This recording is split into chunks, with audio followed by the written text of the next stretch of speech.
Assalamualaikum warahmatullahi wabarakatuh. Perkenalkan, nama saya Sipa Isa. Di sini saya akan mempresentasikan materi tentang Green Management. Ada 3 materi yang saya akan jelaskan. Yang pertama yaitu Green Human Resource Management, yang kedua Ecopreneurship, dan yang ketiga Green Tourist. Materi yang pertama yang akan saya jelaskan yaitu materi tentang Green Human Resource. Sumber daya manusia adalah sumber daya utama dari organisasi manapun dan dapat berdampak signifikan pada cara organisasi beroperasi. Dengan demikian, dukungan praktik manajemen SDM dianggap mendasar untuk mengadopsi praktik manajemen lingkungan. Proses dukungan dari tujuan SDM ke manajemen lingkungan disebut Green Human Resource. Jadi, Green Human Resource adalah pendekatan inovatif terhadap kinerja dan fungsi SDM dalam suatu organisasi, di mana konteks lingkungan merupakan dari semua inisiatif yang dilakukan. Green Human Resource Management dinyatakan sebagai keterlibatan semua kegiatan dalam pengembangan, implementasi, dan pemeliharaan sistem yang berkelanjutan, yang bertujuan membuat karyawan organisasi menjadi ramah lingkungan. Dengan menerapkan Green Human Resource Management, dapat menciptakan usaha sumber daya manusia ramah lingkungan yang menghasilkan efisien yang lebih besar, biaya lebih rendah, keterlibatan dan retensi karyawan yang lebih baik, yang pada gilirannya membantu organisasi untuk mengurangi dampak karbon karyawan seperti penyimpanan dokumen elektronik, berbagi kendaraan, pembagian kerja, wawancara telekonferensi dan virtual, daur ulang, telekommuting, pelatihan online, ruang kantor hemat energi. Pentingnya Green Human Resource Management. Yang pertama, meningkatkan efisiensi dan efektivitas karyawan. Yang kedua, mengurangi biaya dan keterlibatan karyawan yang lebih baik. Ketiga, meningkatkan motivasi karyawan. Yang keempat, mudah merekrut karyawan baru. Yang kelima, mengurangi perputaran tenaga kerja dan ketidakhadiran. Dan yang terakhir, sistem manajemen kesehatan dan keselamatan lebih baik dalam organisasi. Ada 5 fungsi dari Green Human Resource Management. Yang pertama, Green Recruitment dan Selection atau GRS. Yang kedua, Green Training atau GTR. Yang ketiga, Green Compensation atau GCO. Yang keempat, Green Performance Appraisal. Dan yang kelima, Green Reward and Compensation. Organisasi harus fokus dalam pemilihan dan perekrutan karyawan yang mendukung dan tertarik pada lingkungan.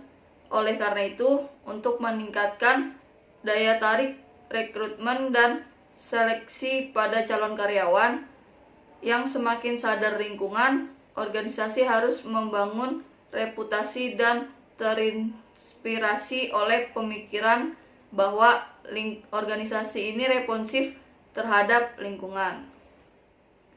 Green Training merupakan salah satu metode utama dari Green Human Resource Management dalam mengembangkan dukungan untuk inisiatif kelestarian lingkungan. Dampak paling signifikan terhadap kesadaran lingkungan di antara karyawan adalah melalui Green Training. Green Training karyawan lebih efektif dalam mempengaruhi kinerja lingkungan daripada pemberdayaan lingkungan.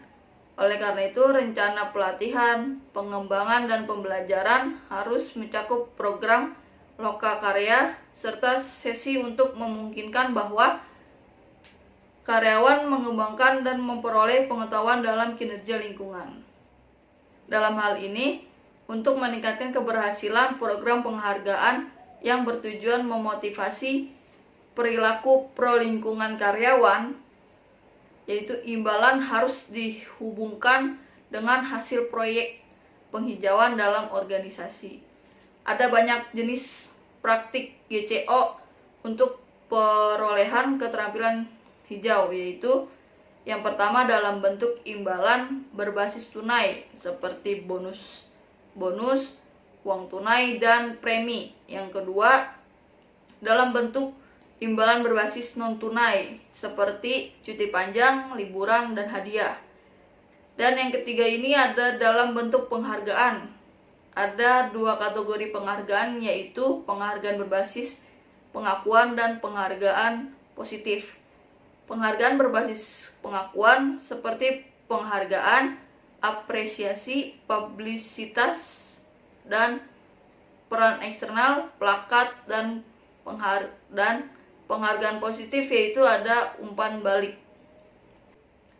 Organisasi juga dapat menggunakan praktik GCO dengan menghubungkan partisipasi dalam inisiatif hijau dengan promosi atau peningkatan karir, atau dengan memberikan insentif untuk mendorong praktik ramah lingkungan seperti daur ulang dan pengelolaan limbah.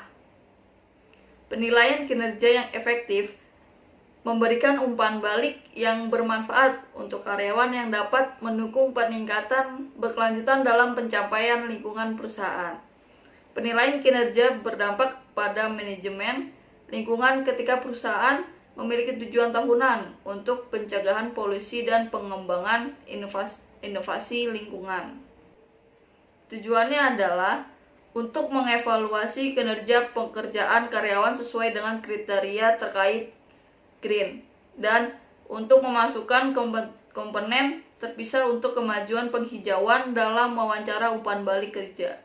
Untuk mencapai tujuan penghijauan organisasi dapat ditingkatkan dengan memberi penghargaan kepada karyawan atas komitmen mereka terhadap praktik lingkungan.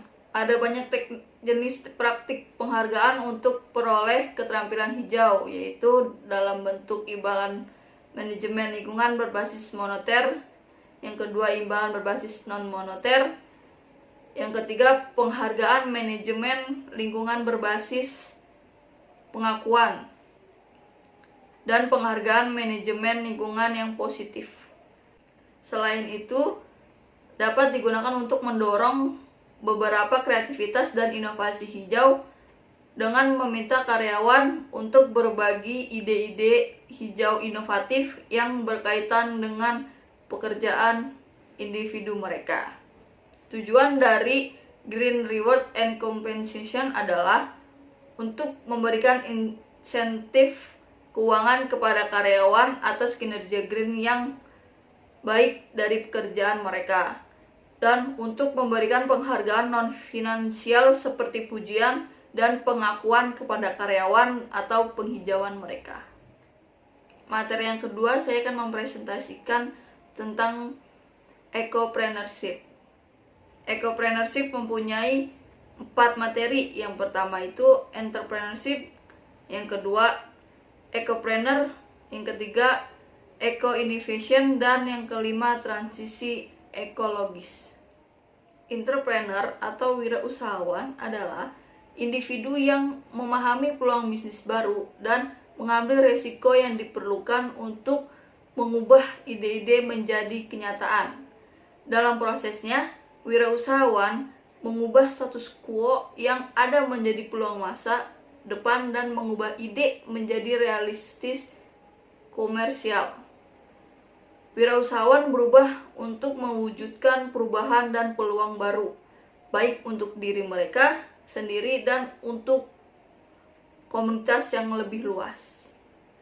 Mereka sering menjadi agen kreatif destruction, yaitu mengubah cara lama dalam melakukan sesuatu atau diambil alih ketika individu tersebut melakukan perubahan dalam sistem bisnis. Wirausahawan berperan penting sebagai mesin dari perubahan dalam ekonomi berbasis pasar. karena mereka memiliki kontribusi dalam memperkenalkan inovasi, adaptasi, dan ide-ide baru. Istilah ecopreneurship dan kewirausahaan lingkungan digunakan untuk menunjukkan perilaku inovatif oleh individu dan organisasi yang beroperasi di sektor swasta dan yang menganggap fokus lingkungan sebagai pilar utama dari model bisnis dan daya saing berkelanjutan. Ecopreneurship juga menunjukkan motivasi yang kuat untuk menciptakan ide bisnis baru dengan menekankan keberlanjutan sebagai prinsip dasar, dengan menunjukkan manfaat ekonomi yang lebih ekologis dan ramah lingkungan. Ecopreneur bertindak sebagai faktor penarik, pull faktor yang mendorong bisnis lain untuk proaktif secara ekologis.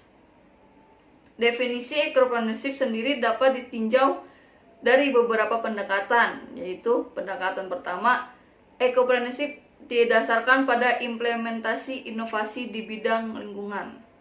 Ecopreneur sadar akan dampak terhadap lingkungan dari operasi bisnisnya dan mengembangkan inovasi untuk mengurangi dampak tersebut. Pendekatan kedua, ecopreneurship sebagai alat strategis. Penerapan kebijakan keberlanjutan memiliki dua manfaat, yaitu meningkatkan prospek keuntungan dan pelestarian lingkungan. Pendekatan ketiga, ecopreneurship adalah alat untuk mengubah masyarakat.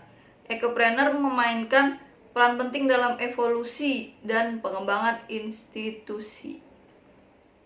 Eco-innovation adalah setiap inovasi yang menghasilkan kemajuan signifikan menuju tujuan pengembangan berkelanjutan dengan mengurangi dampak mode produksi terhadap lingkungan, meningkatkan ketahanan alam terhadap tekanan lingkungan, atau mencapai penggunaan sumber daya alam yang lebih efisien dan bertanggung jawab.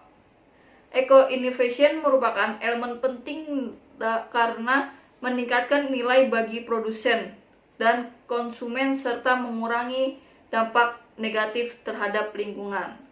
Investasi dalam inovasi lingkungan memungkinkan perusahaan tidak hanya untuk mendapatkan posisi pasar yang istimewa, tetapi juga untuk mempertahankan posisi ini dalam jangka panjang. Jika perusahaan tidak mampu bersaing melalui biaya, mereka dapat bersaing melalui inovasi. Trennya positif dan meningkat. Dan oleh karena itu, inovasi lingkungan tidak boleh diabaikan di sektor jasa. Inovasi lingkungan dapat terjadi di 3 area bisnis. Yang pertama, inovasi proses. Inovasi ini berkaitan dengan produksi barang dan jasa. Tujuannya biasanya untuk meningkatkan eco-efisiensi. Dan yang kedua, inovasi organisasi. Inovasi ini berhubungan dengan restrukturisasi dalam perusahaan. Dan yang ketiga, inovasi produk. Inovasi ini mengacu pada pengembangan yang sama sekali baru produk atau layanan untuk peningkatan produk atau layanan yang ada. Transisi sebuah bisnis ke arah ekologis diwujudkan dalam pengelolaan perusahaan dan proses produksi. Dalam hal ini terdapat 3 istilah yang menjadi elemen penting dalam transisi ekologis sebuah bisnis, yaitu produk ekologis atau sustainable, fair trade, dan konsumsi produk lokal. Secara umum, konsumen yang mencari produk ekologis memenuhi kaidah fair trade atau produk lokal menunjukkan kesediaannya untuk bergeser ke arah model produksi dan konsumsi yang berkelanjutan. Dan yang ada di foto itu adalah elemen penting dalam transisi ekologis dalam bisnis. Materi yang ketiga, saya akan mempresentasikan tentang green tourism. Etika dalam pariwisata itu sangat sulit didefinisikan dan banyak alasan untuk itu. Yang pertama, etika itu kompleks. Mereka hanya memiliki satu dari banyak kemungkinan cara dalam menentukan nilai, sifatnya abstrak, dan dalam konteks yang berbeda. Etika yang berbeda dapat mendominasi membuat apa yang merupakan hubungan etis secara inheren sulit untuk didefinisikan. Kedua, industri pariwisata juga bersifat kompleks. Pariwisata adalah industri besar yang di dalamnya terdapat banyak pemangku kepentingan yang berbeda, keragaman situasi yang luas, dan mencakup banyak praktik dan tujuan yang heterogen. Akibatnya, hubungan antara etika dan pariwisata sangat kompleks. Bidang etika pariwisata juga rumit karena setiap situasi yang berbeda akan sering mengandung banyak masalah etika yang berbeda dan saling bertentangan. Dari sudut pandang ini, ancaman terbesar dalam pengembangan industri pariwisata adalah terganggunya sebuah ekosistem yang mengakibatkan beragam jenis kerusakan di suatu destinasi pariwisata. Ekoturis merupakan jenis pariwisata yang menonjolkan isu-isu etika yang berfokus pada aspek lingkungan. Dalam ekoturis, kelestarian lingkungan merupakan faktor utama untuk menunjang seluruh kehidupan di sekitarnya, termasuk manusia. Dalam bentuk formal, industri pariwisata, ekoturis muncul dalam bentuk destinasi wisata konservasi seperti Taman Nasional Pulau Komodo, desa adat suku Baduy, wisata yang ada di Bali, dan lain-lain. Wisatawan yang datang ke destinasi-destinasi tersebut berminat untuk menikmati dan mempelajari ekosistem yang terjaga, serta bersedia untuk menjadi bagian dari ekosistem tersebut. Namun, seiring dengan berkembangnya industri pariwisata, etika yang menjadi fokus ekoturis pun mengalami tantangan. Karena tidak semua wisatawan ingin berkunjung ke suatu destinasi hanya untuk menghargai dan mempelajari suatu ekosistem. Akibatnya ada dugaan bahwa tidak semua wisatawan ekoturis beretika dan berpotensi memberi dampak negatif dari ekosistem yang dilindungi. Lebih lanjutnya, dengan kondisi demikian, destinasi wisata ekoturis pun akan terancam turun pendapatannya. Precautionary principle atau prinsip kehati-hatian atau kewaspadaan merupakan sebuah konsep dalam bingkai budaya untuk mengenali gejala perubahan pemahaman sosial tentang peran yang tepat dari ilmu pengetahuan, manajemen, ekonomi, etika, dan politik dan hukum dalam perlindungan lingkungan yang proaktif. Dalam hal ini, tindakan pencegahan telah diperluas untuk mencakup 6 konsep dasar, termasuk yang pertama itu antisipasi preventif, menjaga ruang ekologis, adopsi sistem pengendalian yang relatif murah, penugasan pelestarian lingkungan, serta pembuktian tanggung jawab bagi mereka yang mengusulkan perubahan, mempromosikan hak dasar lingkungan alam, dan membayar utang ekologis masa lalu atau ganti rugi kerusakan. Singkatnya, tindakan pencegahan didasarkan pada kebutuhan untuk berhati-hati dan konservatif. Sebagai pendekatan intervensi manusia dalam sektor lingkungan yang biasanya memiliki kekurangan pemahaman ilmiah dan biasanya rentan terhadap kerusakan yang signifikan, terutama kerusakan yang tidak dapat dipulihkan. Beberapa elemen ini terkait dengan prinsip kehati-hatian. Yang pertama itu kesediaan untuk mengambil tindakan atau tidak melakukan tindakan sebelum pembuktian ilmiah formal. Efektivitas biaya tindakan, yaitu pertimbangan proporsionalitas biaya.